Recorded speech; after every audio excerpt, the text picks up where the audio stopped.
दोस्तों एक लड़का जब स्कूल से घर आता है तो देखता है कि उसकी माँ उससे कहीं दिखाई नहीं दे रही है। वो लड़का अपने उस माँ को ढूंढने लगता है। वो कई बार अपने उस माँ को आवाज़ भी देता है, लेकिन इसके बाद भी जब उसके माँ का कोई जवाब नहीं मिलता है तो अब दोस्तों जो लड़का होता है वो थोड़ा सा परेशान होने लगता है। वो अपने उस माँ को ढूंढने लगता है और ढूंढते ढूंढते दोस्तों जब एक कमरे में पहुँचता है तो देखता है कि उस कमरे का जो बेड है वो थोड़ा सा खुला हुआ है और उसमें से दुपट्टा लटक रहा है। अब जैसे इस चीज़ को लड़का देखता है उसे कुछ ठीक नहीं लगता है और इसके बाद दोस्तों जब उस बेड को खोलता है तो उसी बेड के अंदर अपने उस माँ को पैक देखकर उस लड़का का चीखें निकल जाती है। दोस्तों लड़का बहुत ही ज़्यादा घबरा जाता है। उसे समझ में नहीं आ रहा था कि अब करूँ तो क्या करूँ। वो तुरंत ही दोस्तों अपने एक मामा को फ़ोन करता है, साथ ही साथ 112 नंबर पे फ़ोन करके पुलिस वाले को इस घटना की जानकारी देता है। अब जैसे ही पुलिस वाले इस चीज़ को सुनते हैं तुरंत ही वहाँ पर पहुँचते हैं और जब पुलिस वाले को पता चलता है कि उस लड़का की जो माँ है, वो जो महिला है अभी वो जिंदा है, उसकी सांसें चल रही है, तो आनन फानन में उस महिला को अस्पताल पहुँचाते हैं। लेकिन जब तक दोस्तों महिला अस्पताल पहुँचती है तब तक उसकी मौत हो जाती है। वो इस दुनिया को छोड़कर जा चुकी होती है। और इसके बाद दोस्तों अब जब पुलिस वाले इस पूरे मामला का छानबीन करते हैं तो फिर जिस तरीके के घटनाक्रम का खुलासा होता है ये आपको भी सोचने पे मजबूर कर देगी कि कभी कभी इंसान छोटी सी गलती को छुपाने के लिए इतनी बड़ी घटना का अंजाम देता है कि शायद उसे पता ही नहीं होता है कि वो कर क्या रहा है और इसका अंजाम क्या होगा। नमस्कार, प्रणाम, मैं सर्वेश राज। आज की इस घटना की कहानी शुरू करूं इससे पहले आपसे एक छोटी सी गुजारिश है, आप प्लीज़ वीडियो को लाइक कर दीजिए, साथ ही साथ चैनल को भी सब्सक्राइब कर लीजिए ताकि मेरा हौसला बढ़ता रहे। तो दोस्तों आज आपको जिस घटना की कहानी सुनाने जा रहा हूँ दरअसल घटना है उत्तर प्रदेश का एक जिला है कानपुर और इसी जिला का एक थाना लगता है रावतपुर। इसी थाना क्षेत्र का एक कॉलोनी है गुप्ता कॉलोनी और इसी कॉलोनी का रहने वाली एक महिला होती है जिसका नाम होता है उर्मिला। दोस्तों जो उर्मिला होती है उसकी उम्र तकरीबन 37 साल के आसपास होती है और आज से तकरीबन 17 साल पहले ही उर्मिला का जो पति होता है वो इस दुनिया को छोड़कर जा चुका था। और इसके बाद से दोस्तों जो उर्मिला होती है एक व्यक्ति के साथ लिव इन में रहा करती थी और दोस्तों जो व्यक्ति था वो मार्केटिंग का काम करता था, इसलिए ज़्यादातर वो घर से बाहर ही रहा करता था। दोस्तों जो उर्मिला थी उसका 2 बेटा था, जिसमें से जो बड़ा वाला बेटा था उसकी उम्र तकरीबन 17 साल के आसपास थी और जो छोटा वाला बेटा था उसकी अभी उम्र तकरीबन 15 साल के आसपास थी। उसका दोनों बेटा था वो केंद्रीय विद्यालय में पढ़ा करता था। उसका जो बड़ा वाला बेटा था वो भी 12th में था और छोटा वाला जो बेटा था दोस्तों अभी 9th क्लास में पढ़ा करता था। इसी तरीके से दोस्तों उस माँ बेटा उस पूरे परिवार का जिंदगी चल रहा था, उसके ज़िंदगी में सब कुछ ठीक ठाक चल रहा था।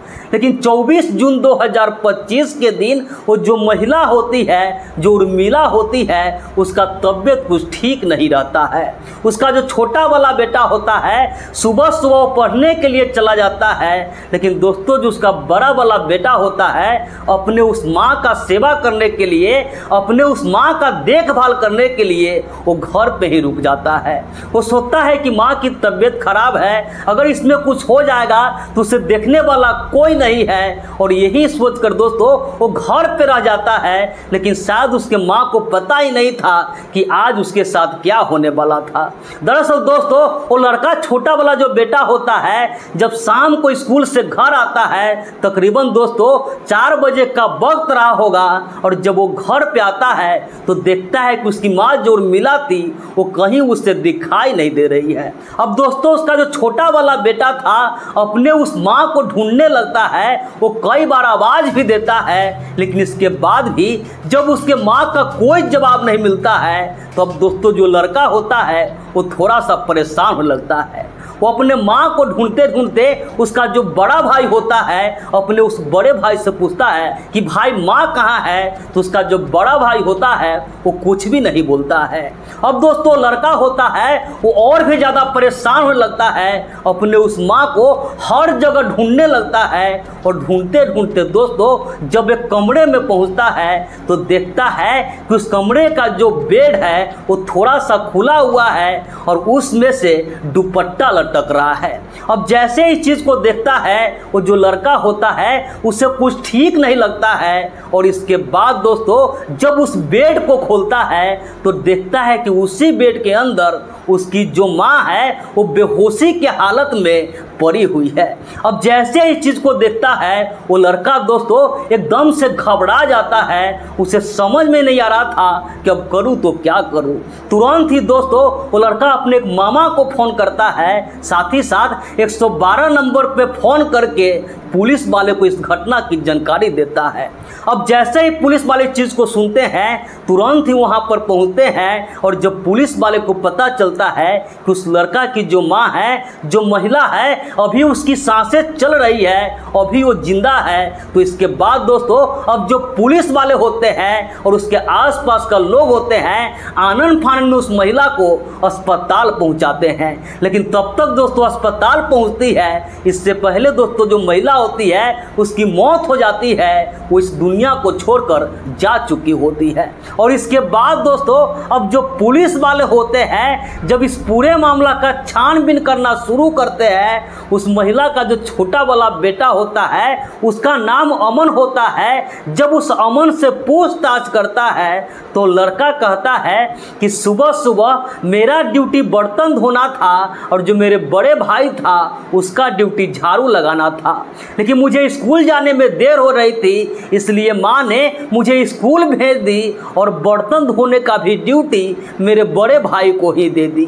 और इसके बाद माँ में और भाई में कुछ झगड़ा हुआ था, मैं स्कूल चला गया और स्कूल से जब घर पे वापस लौटा तो देखा ये सारी चीज़ें हो चुकी थी।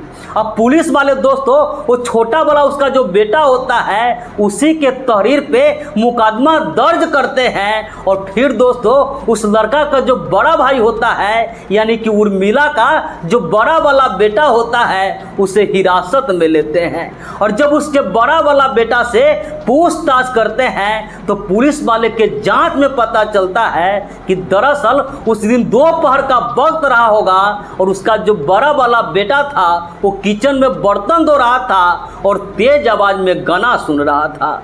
उसकी जो माँ थी वो सो रही थी, उसका तबीयत कुछ ठीक नहीं था इसलिए वो गाना से परेशान होने लगती है। और इसके बाद दोस्तों अपने उस बेटा को वो गाना की आवाज़ कम करने के लिए कहती है, लेकिन दोस्तों जो उसका बड़ा वाला बेटा था वो गाना की आवाज़ तेज होने के वजह से उसे उसकी माँ की आवाज़ सुनाई नहीं देती है। दोस्तों आवाज़ कम नहीं करता है और उधर जो उसकी माँ होती है वो गुस्से में जा करके स्पीकर को तोड़ देती है। अब जैसे उसकी माँ स्पीकर को तोड़ती है उसका जो बेटा होता है वो काफ़ी गुस्सा हो जाता है और गुस्से में दोस्तों अपने उस माँ के साथ बदसलूकी करने लगता है, अपने उस माँ को गाली देने लगता है। और इसके बाद दोस्तों अब जो उसकी माँ होती है अपने उस बेटा को 2 थप्पड़ जड़ देती है। और जैसे उसे थप्पड़ लगता है अब जो उसका बड़ा वाला बेटा होता है वो अपना आपा खो देता है और इतना गुस्सा में आ जाता है कि गुस्से में दोस्तों अपने उस माँ को जोर से धक्का दे देता है। अब दोस्तों जो उसकी माँ होती है जो उर्मिला होती है वो जमीन पे गिर जाती है, उसकी नाक टूट जाती है और उसके नाक से खून बहने लगता है। अब जैसे चीज़ को लड़का देखता है वो और भी ज़्यादा घबरा जाता है, वो डर जाता है कि माँ अगर उठ गई तो मुझे और भी मारेगी। और इसी घबराहट में या इसी डर से कहिए दोस्तों जो लड़का होता है अपने उस माँ को गला को दुपट्टा से कसने लगता है। और जब तक उसके गला को कसते रहता है जब तक कि उसकी माँ की सांसें नहीं थम जाए वो इस दुनिया को छोड़कर चला नहीं जाए। और जब इसे लगता है कि अब उसकी माँ नहीं रही, वो इस दुनिया को छोड़कर जा चुकी है, तो इस लड़का को अब समझ में नहीं आ रहा था कि मेरे से कितनी बड़ी गलती हो गई। और इसके बाद दोस्तों जो लड़का होता है अपने उस माँ को उसी बेड के अंदर जो दीवान पलंग होता है उस बेड के अंदर पैक कर देता है। हालांकि इसके बाद दोस्तों जो लड़का होता है वो पुलिस वाले से माफ़ी मांग रहा था। उनके सामने दोस्तों वो रो रहा था, वो गिड़गिड़ा रहा था, रोते हुए कह रहा था कि मुझे माफ़ कर दीजिए, मेरे से बहुत बड़ी गलती हो गई, मैंने जानबूझकर ऐसा नहीं किया, माँ ने स्पीकर तोड़ दी थी इसलिए मुझसे गुस्सा बर्दाश्त नहीं हुआ और मैंने सब कुछ गुस्से में कर दिया। हालांकि अब उसके पछताने से दोस्तों कोई फायदा नहीं होने वाला था। उस लड़का के गलती के वजह से उसका छोटा वाला भाई था दोस्तों, उसका तो मानो एक प्रकार से उसका पूरा परिवार ही खत्म हो गया था। उसका जो पिता था वो तो पहले ही दुनिया को छोड़कर जा चुके थे और उसके बड़े भाई के वजह से उसकी माँ थी वो भी उसे अब अकेला छोड़कर जा चुकी थी। और दोस्तों जो लड़का का बड़ा भाई था वो सलाखों के पीछे चला गया था और दोस्तों जो छोटा वाला भाई था उसकी मात्र अभी 15 साल उम्र थी और इस उम्र में दोस्तों वो पूरे तरीके से अनाथ हो गया था। इसीलिए दोस्तों आप लोगों से मैं गुजारिश करना चाहता हूँ कि कभी भी ऐसी कोई भी गलती ना करें जिससे आपको बाद में पछताना पड़े या फिर आप सलाखों के पीछे चले जाए या फिर आपके वजह से आपके किए का गलती का सजा किसी और को मिले। बाकी दोस्तों इस पूरे घटना पर आपकी क्या राय है, आप क्या कहना चाहेंगे कमेंट करके जरूर बताइएगा। तो इस पूरे घटनाक्रम सुनाने का उद्देश्य किसी के भी भावनाओं को आहत करना नहीं था, किसी का भी दिल दुखाना नहीं था, बस समाज में हो रही इसी घटनाओं से केवल आपको जागरूक करना था, सतर्क करना था। तो मिलते हैं ऐसी किसी नेक्स्ट वीडियो में, जब तक के लिए जय हिंद, वंदे मातरम।